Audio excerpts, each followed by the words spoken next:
STY targetkan sapu bersih laga lawan Irak dan Filipina.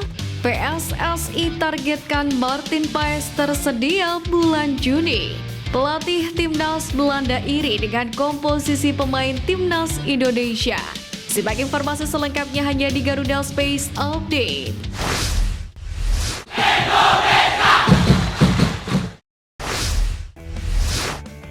Setelah 2 kali menenggelamkan Vietnam, Timnas Indonesia makin nyaman bercokol di ranking kedua grup F kualifikasi Piala Dunia 2026. Tom Haye dan kawan-kawan merangkum 7 poin dari 4 penampilannya. Selanjutnya, skuad Garuda bakal meladeni perlawanan dari Timnas Irak pada 6 Juni dan Timnas Filipina pada 5 hari berselang, yang mana dua-duanya akan dilangsungkan di Stadion Utama Gelora Bung Karno, Jakarta Pusat. Sintayong sendiri menargetkan dapat menyapu bersih 2 pertandingan tersisa grup F putaran kedua kualifikasi Piala Dunia 2026 zona Asia ini. Tom Haye bermain cukup bagus ketika melakoni laga pertamanya bersama Timnas Indonesia saat kalahkan Vietnam di kualifikasi Piala Dunia 2026. Meski persiapan keduanya cukup singkat, namun Tom Haye mampu tampil impresif saat membawa Timnas Indonesia menang atas Vietnam. Bahkan juga ikut andil dalam terciptanya 2 dari 3 gol yang berhasil diciptakan oleh skuad Garuda ke gawang The Golden Star Warriors. Hal inilah membuat mantan rekan tim Tom Haye yang kini jadi andalan di lini pertahanan Manchester City dan juga timnas Belanda yaitu Nathan Ake ikut menyorotinya. Ia tak sungkan menyebut Tom Haye sebagai pemain hebat yang akan terus mendukungnya. Tom Haye sendiri dijadwalkan bakal kembali tampil bagi Timnas Indonesia dalam lanjutan kualifikasi Piala Dunia 2026 melawan Irak dan Filipina. Anggota Komite Eksekutif PSSI Endri Irawan memberikan perkembangan terbaru dari naturalisasi Martin Paes demi membela Timnas Indonesia. Diketahui perpindahan Federasi Martin Paes dari Asosiasi Sepak Bola Belanda atau KNVB ke PSSI bisa terganjal statuta FIFA. Mengenai hal ini, Endri mengatakan bahwa kasus Martin Paes tengah dibawa PSSI ke Pengadilan Arbitrasi Olahraga alias CAS. Namun mantan CEO Mitra Kukar itu tidak mengungkapkan pokok permasalahannya. PSSI diduga ingin mengajukan banding terhadap statuta FIFA supaya peralihan asosiasi Martin Paes dikabulkan sebagai syarat untuk bermain dengan Timnas Merah Putih. Dengan semua tantangan tersebut, PSSI tetap optimis menargetkan pemain keturunan Martin Paes bisa membela Timnas Indonesia pada bulan Juni 2024 ini. Sintayong memberi bocoran akan menambah lagi pemain naturalisasi untuk memperkuat Timnas Indonesia. Satu nama yang kemungkinan besar masuk daftar tersebut adalah striker Dordrecht U21, yakni Jens Raven, yang diketahui sudah pernah dipantau Sintayong secara langsung saat sang pelatih Korea Selatan itu bersafari di Belanda, yakni pada awal Maret ini.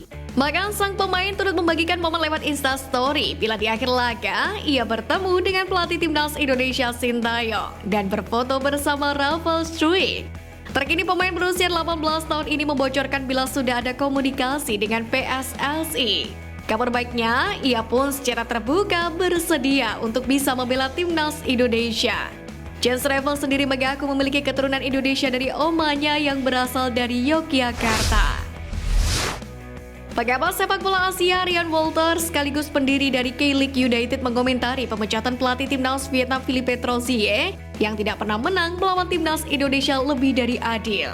Pada kesempatan ini ia juga menilai bahwasanya skuad Garuda memiliki peluang besar untuk menjadi juara Piala AFF tahun ini. Pasalnya Timnas Indonesia dinilai memiliki skuad yang bagus. Sementara di kubu Vietnam, ia menilai gaya bermain dan sistem taktis yang coba dibangun oleh Troussier untuk Vietnam tidak sesuai dengan para pemain di tim. Lebih dari itu, Ryan Walters menilai selain pelatih yang harus bertanggung jawab, namun pemain Vietnam juga harus merefleksi diri. Di sisi lain seperti yang kita tahu, menaikkan level Timnas Indonesia agar bisa bersaing tidak hanya di kawasan regional menjadi target dari STY dan Federasi. Namun jika benar skuad Garuda dipandang akan memenangkan trofi AFF, tentu juga bukan sesuatu hal yang buruk. Timnas Indonesia meraih kemenangan bersejarah di Maidin National Stadium dengan memutus rekor tak pernah menang dalam 20 tahun menghadapi Vietnam. Hasil tersebut disambut sangat meriah dengan loyalis Merah Putih semakin mengeluhkan nama Sintayong yang menjadi nahkoda skuad Garuda. Senada dengan pengamal sepak bola, Sabto Haryo, yang menilai kinerja STY sangat layak diganjar dengan kontrak baru. Terlebih lagi dengan masa efektif sang pelatih dalam mengelola timnas Indonesia, sebenarnya baru saja dimulai mengingat pandemi COVID-19 yang sempat melanda seluruh dunia. Namun demikian, manajer timnas Indonesia Endry Irawan meminta seluruh fans Garuda untuk bersabar soal proses perpanjangan kontrak dari Sintayong. Sebab menurutnya STY masih memiliki target yang harus dipenuhi. Endry mengatakan masa depan Sintayong menunggu hasil timnas Indonesia U23. Setelah itu pihaknya akan melakukan pertimbangan terlebih dahulu. Dalam hal ini Menpora Dito Aryo Tejo pun juga menyerahkan sepenuhnya keputusan kepada PSSI. Timnas Indonesia di bawah pelatih Sintayong tampil garang setelah 2 kali mengalahkan Vietnam di kualifikasi Piala Dunia 2026 pekan lalu. Tren positif ini tidak terlepas dari penampilan solid dari para pemain Garuda termasuk punggawa naturalisasi yang baru menjalani debutnya di laga tersebut. Tercatat ada 4 pemain naturalisasi yang mencatatkan penampilan pertamanya bagi timnas Indonesia, seperti JIZS, Tom Haye, Nathan Jeon, dan juga Ragnar Oratmangun. Namun rupanya performa impresif pemain naturalisasi timnas Indonesia ini ditanggapi berbeda oleh pelatih Belanda, yaitu Ronald Koeman. Dalam hal ini pelatih timnas Belanda itu cukup menyayangkan fenomena banyaknya pemain dari negeri kincir angin yang memutuskan membela skuad Garuda. Ronald Koeman pun meyakini bahwa pemain keturunan Belanda yang akan pindah membela timnas Indonesia bisa saja bertambah jika skuad Garuda lolos ke Piala Dunia. Namun lebih dari itu, ia mengapresiasi performa impresif para pemain bersama dengan timnas Indonesia.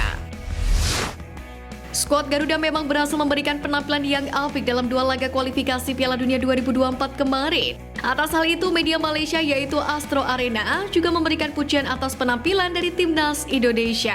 Pembawa acara Astro Arena pun cukup terkejut dengan permainan yang ditampilkan oleh Marcelino dan kawan-kawan dan menyebutnya sebagai permainan yang gila dengan memberikan perlawanan pada Vietnam tanpa kompromi. Para pemain timnas Indonesia juga memenuhi ketahanan skuad Garuda yang mampu bertanding dengan lawan di atasnya.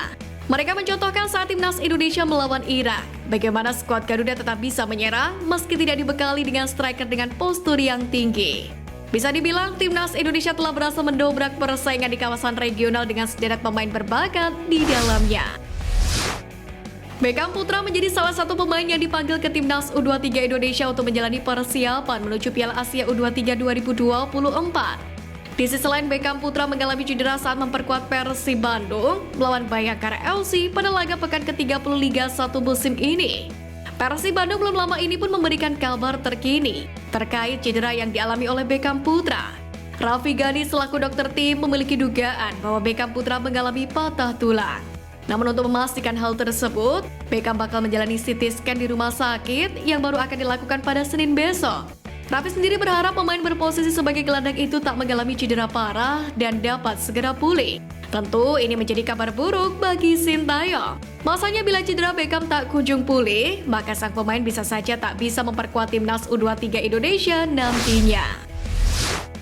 Sekian News Flash kali ini Sobat Garuda, mari terus dukung perjuangan timnas Indonesia. Nantikan News Flash edition dari Garuda Space selanjutnya. Terima kasih dan salam olahraga.